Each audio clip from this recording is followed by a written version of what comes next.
NCERT की 11th class की fine arts की जो बुक है उसमें आर्ट एंड कल्चर की सीरीज में आज हम डिस्कस करने वाले हैं चैप्टर 7 और इस टॉपिक का नाम है इंडियन ब्रॉन्ज स्कल्पचर।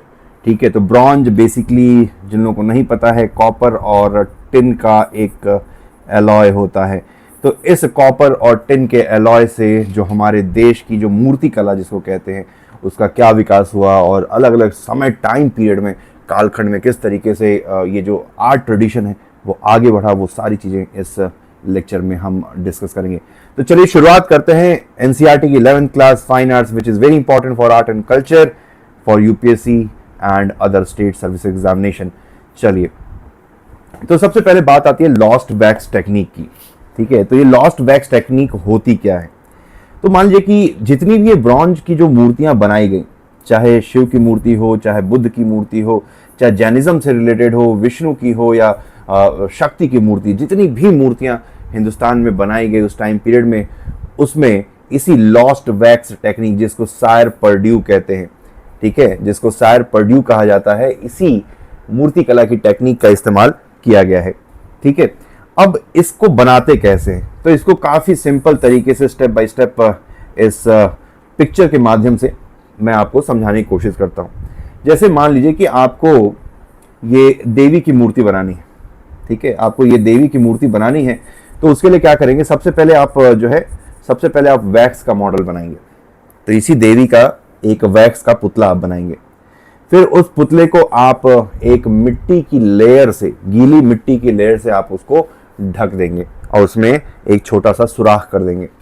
ठीक है, और उसके बाद क्या करेंगे कि आप इस पूरे सिस्टम को, जिसमें वैक्स की मूर्ति है जिसके ऊपर मिट्टी की लेयर चढ़ी हुई है, उसको आग के हवाले कर देंगे।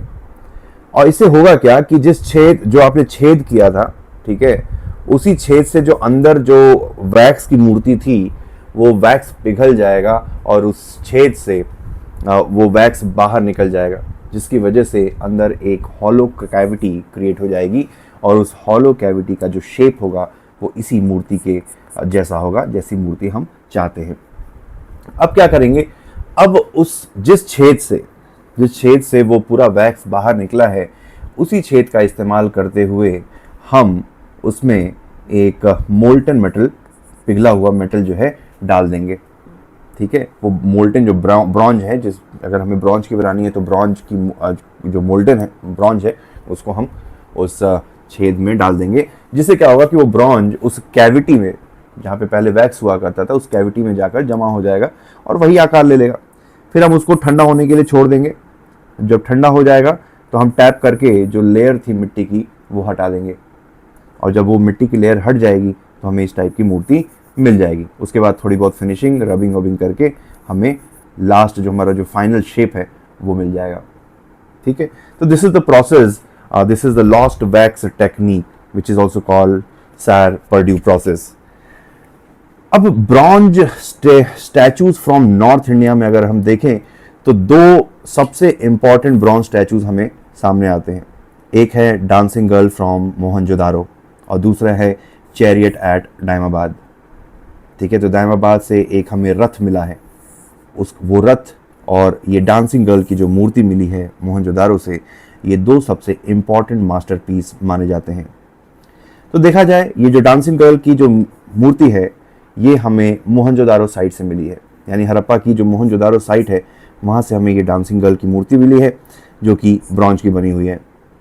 अगर इसका साइज़ देखें तो टोटल जो साइज़ है 4 इंच की ये टोटल मूर्ति है और ऐसा माना जाता है लगभग 2500 साल पुरानी है, यानी कि आज से लगभग 4500 साल पुरानी। ठीक है, अगर इसका पोस्चर देखें तो ये जो लेडी है वो त्रिभंगा पोस्चर में खड़ी है। त्रिभंगा पोस्चर बेसिकली एक ओडिसी का डांस फॉर्म होता है जिसमें बॉडी, जो डांसर होती है अपनी बॉडी को 3 अंगों में तोड़ देती है, 3 पार्ट्स में तोड़ देती है। अगर आप देखें, सर किसी और डायरेक्शन में जा रहा है, जो टॉर्सो है किसी और डायरेक्शन में और जो लिम्स है किसी और डायरेक्शन में। तो ये जो त्रिभंगा पोस्चर है ये ओडिसी डांस से लिया गया है। So this dancing girl is standing in Tribhanga posture, she is completely naked। अभी आजकल एक कंट्रोवर्सी चली है कि एनसीईआरटी ने, ठीक है, देखा जाए तो ओरिजिनली शी इज नेकेड, तो एनसीईआरटी ने इसको कवर कर दिया है। ठीक है, एनसीईआरटी ने कवर कर दिया। I don't know what kind of know what is the logic behind it. ठीक है, अगली जो मूर्ति है वो है दायमाबाद के ये रथ की, और जिसपे एक सारथी बैठा हुआ है, चैरिटियर। तो इस मूर्ति का की जो डिस्कवरी हुई है दायमाबाद महाराष्ट्र से हुई है, जो लगभग 1500 साल पुरानी है, जब लगभग 1500 साल पुरानी है, यानी कि 1000 साल नहीं है मोहनजोदारो की इस डांसिंग गर्ल से। ठीक है, it is a fine example of advance metallurgical skill of the people Indo Saraswati civilisation. अगर आप देखें कि इस चैरियट में एक ड्राइवर है, यानी कि चैरिटियर, जो इस रथ को चला रहा है, और इसमें घोड़े नहीं बने, ध्यान रखेंगे। ठीक है, बुलक्स बने हुए हैं, यानी कि बैलों का एक तरीके से ये बैलगाड़ी है। इसको चैरियट घोड़ा गाड़ी नहीं है, ये बैलगाड़ी है, ध्यान रखेंगे। इट हैज़ अ बुलक्स, और आपको यहाँ पे स्पोक्ड व्हील्स भी दिखाई देंगे। ठीक है, इसका मतलब है स्पोक्ड व्हील्स का आविष्कार तब तक हो चुका था। ठीक है, स्पोक्ड व्हील्स का आविष्कार तब तक हो चुका था। तो इस फोटो से, इस मूर्ति से हमें पता चलता है उस टाइम की ट्रांसपोर्ट टेक्नोलॉजी और आर्टिस्टिक एक्सीलेंस के बारे में। ठीक है,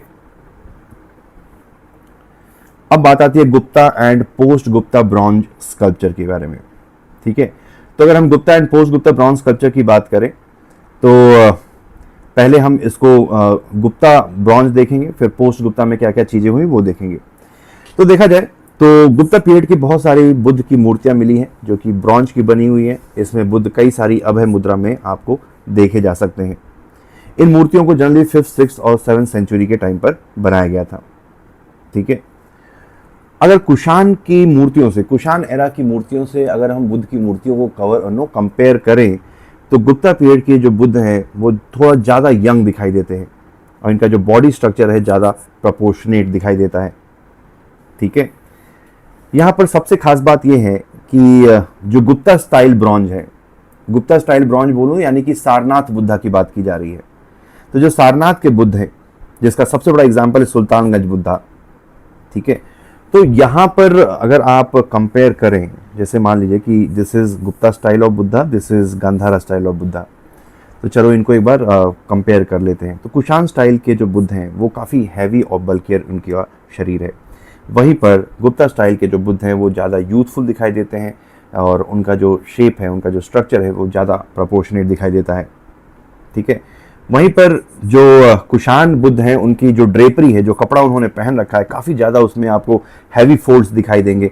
वहीं पर जो गुप्ता पीरियड के जो बुद्ध हैं, यानी कि सारनाथ जो बुद्ध हैं, सारनाथ के में जो बुद्ध का आर्ट डेवलप हुआ, उसमें ड्रेपरी में कोई भी फोल्ड दिखाई नहीं देता है, और ये जो ड्रेपरी है ऑलमोस्ट ट्रांसपेरेंट दिखाई देती है।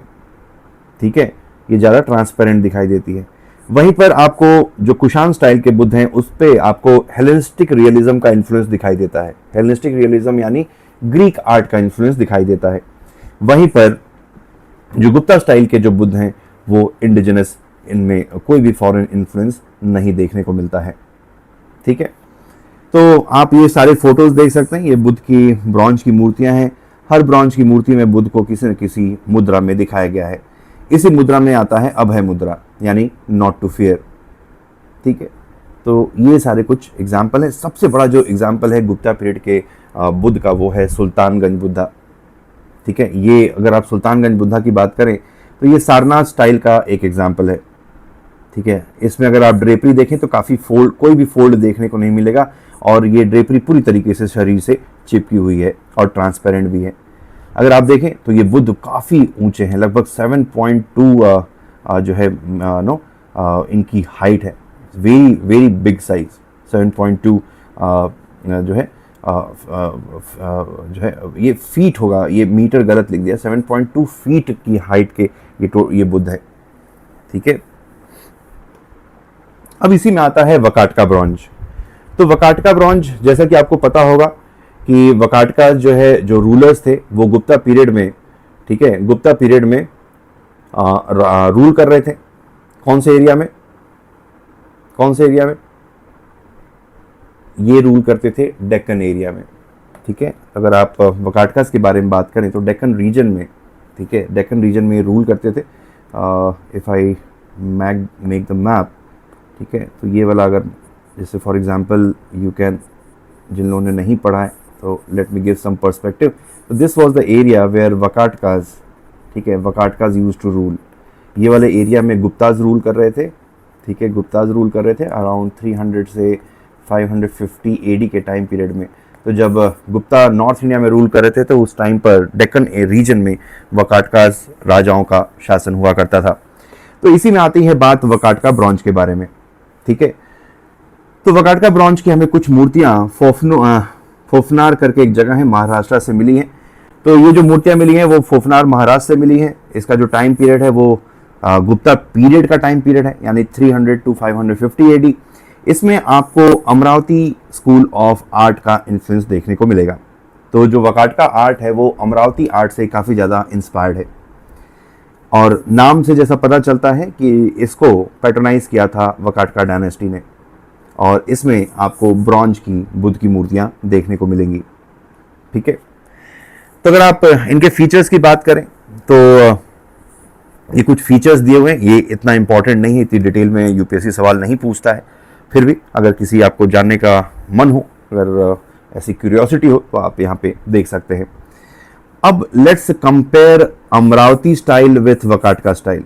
तो देखा जाए तो दोनों मूर्तियां बुद्ध से रिलेटेड हैं और दोनों एक दूसरे से इंस्पायर्ड हैं, यानी कि अमरावती से इंस्पायर्ड है आपका वकाटका ब्रॉन्ज, ठीक है।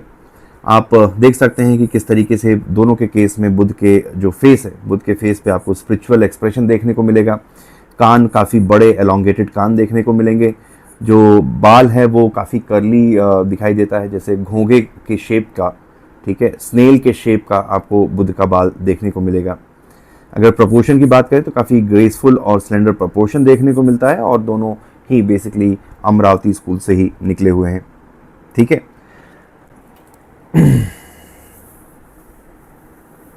नेक्स्ट, अब bronze culture of Himalaya and Kashmir region देखते हैं। तो जो हिमालय और कश्मीर रीजन में जो ब्रॉन्ज की मूर्तियां बनी वो बुद्धिज़्म और हिंदुइज्म से इंस्पायर्ड थी। जो टाइम पीरियड था लगभग 8 से 10 सेंचुरी एडी का टाइम पीरियड माना जाता है। इसमें आपको कुछ खास मूर्तियां देखने को मिलेंगी, जैसे कि आपको विष्णु की मूर्ति देखने को मिलेगी और विष्णु के सारे अवतारों की, जैसे कि नरसिम्हा अवतार, वराह अवतार देखने को मिलेगा, ठीक है। ये नरसिम्हा अवतार ऑफ विष्णु का जो है आपको ब्रॉन्ज की मूर्ति मिलेगी। फिर महिषासुर मर्दिनी दुर्गा की मूर्ति आपको ब्रॉन्ज की मिलेगी, जिसमें जो गॉडेस दुर्गा है वो महिषासुर नामक एक राक्षस का वध कर रही हैं। तो ये जो मूर्तियाँ पाई गई हैं ये हिमालय और कश्मीर रीजन से पाई गई हैं, ठीक है। तो इससे मोटा मोटा ये याद रखेंगे कि बुद्धिज़्म और जैनिज्म से इंस्पायर्ड है।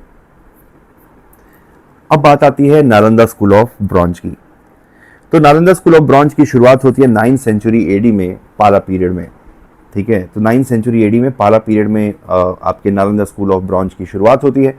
अगर आप देखें तो दिस इज़ द रीजन जहाँ पे इस स्कूल को एस्टैब्लिश किया गया। तो देखा जाए जो नालंदा स्कूल है उसमें खास बात यह है कि आपको इसमें हिंदुइज्म का जो तांत्रिक सेक्ट है उसका इन्फ्लुएंस देखने को मिलेगा, और साथ साथ में आपको वज्रायना बुद्धिज़्म का इन्फ्लुएंस देखने को मिलेगा। जैसे कि आप देख सकते हैं कि 4 आर्म्ड अवलोकितेश्वर की मूर्ति आपको यहाँ पर देखने को मिलेगी, 4 हाथों वाले अवलोकितेश्वर, ठीक है।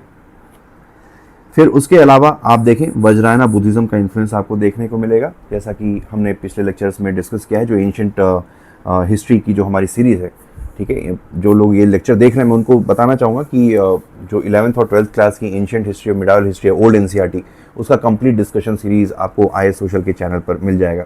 तो जिन्होंने बुद्धिज़्म का चैप्टर नहीं पढ़ा है वहाँ से आप पढ़ सकते हैं, वहाँ से आपको ये समझ में आएगा कि वज्रायना बुद्धिज़्म क्या है और किस तरीके से इसका जन्म हुआ, ठीक है। फिर जैसा कि मैंने बताया कि आपको तारा बेसिकली फीमेल बोधिसत्व है वज्रायना बुद्धिज़्म में, तो उनकी भी मूर्तियाँ आपको नालंदा स्कूल से देखने को मिलेंगी, ठीक है। अब साउथ इंडियन ब्रॉन्ज की बात करते हैं तो इसमें आता है आपका पल्लवा ब्रॉन्ज, ठीक है। तो पल्लवा पीरियड में आपको शिव की बहुत सारी मूर्तियां देखने को मिलेंगी। शिव बेसिकली एक जगह पे बैठे हुए अर्धपरेणका आसन में। अर्धपरेणका का मतलब है एक पैर उन्होंने जो है चेयर पे रखा हुआ है और दूसरा पैर उनका हवा में लटका हुआ है, दैट इज कॉल्ड अर्धपरेणका आसन। इसमें आपको शिव की मूर्ति यहाँ पर देखने को मिलेगी। फिर आपको शिव की आचमन मुद्रा वाली मूर्ति देखने को मिलेगी। आचमन मुद्रा मतलब कि when Shiva is just about to consume alcohol, not alcohol, halahal, ठीक है। Halahal was a kind of vish. फिर आचमन मुद्रा ठीक है, ये हो गया। और इसके अगर हम टाइम पीरियड की बात करें तो 8th सेंचुरी का ये टाइम पीरियड माना जाता है। ठीक है, तो this is South Indian bronze tradition related to the Pallavas. इसमें ये सारी इंपॉर्टेंट जो है कुछ इंफॉर्मेशन है, ये इतना डिटेल में जानने की ज़रूरत नहीं है। मोस्टली आपको याद रखेंगे पल्लवा पीरियड याद रखेंगे, फिर आपको याद रखना है कि ये बेसिकली जो मूर्तियां हैं पल्लवा पीरियड की वो शैविज्म को डेडिकेटेड है, जिसमें शिव के अलग अलग आसनों की मूर्तियां आपको देखने को मिलेगी। ठीक है, चलिए अब आता है चोला ब्रॉन्ज। तो चोला ब्रॉन्ज को अगर देखें तो सेम्बियान महादेवी जिन्होंने 10th सेंचुरी में इस चोला ब्रॉन्ज ट्रेडिशन को पैटर्नाइज किया, और दुनिया का सबसे फेमस जो नटराजा चोला का की जो मूर्ति हम देखते हैं, नटराजा की जो ब्रॉन्ज मूर्ति हम देखते हैं वो बेसिकली चोला ब्रॉन्ज का एक एग्जाम्पल है। ठीक है, तो आपको बेसिकली तंजावर रीजन में शिव की बहुत सारी ऐसी मूर्तियां मिली हैं जो अलग अलग आसनों में अलग अलग आसनों में, अलग अलग पोस्चर में, अलग अलग जो शिव से रिलेटेड कहानियां हैं उससे इंस्पायर करके थीम्स पर शिव की मूर्तियां बनाई हुई देखने को मिल सकती हैं। ठीक है, जैसे कि अर्धनारीश्वर शिवा हो गए, फिर आपको पार्वती की भी मूर्ति देखने को मिलेगी। ठीक है, फिर शिव की शादी वाला जो सीन है, पानी ग्रहण जिसको कहते हैं, शिव और पार्वती की भी मूर्ति आपको देखने को मिलेगी। फिर बात आती है विजयनगर के ब्रॉन्ज स्कल्पचर की। ठीक है, तो विजयनगर ब्रॉन्ज स्कल्पचर की लगभग शुरुआत होती है 16th सेंचुरी में।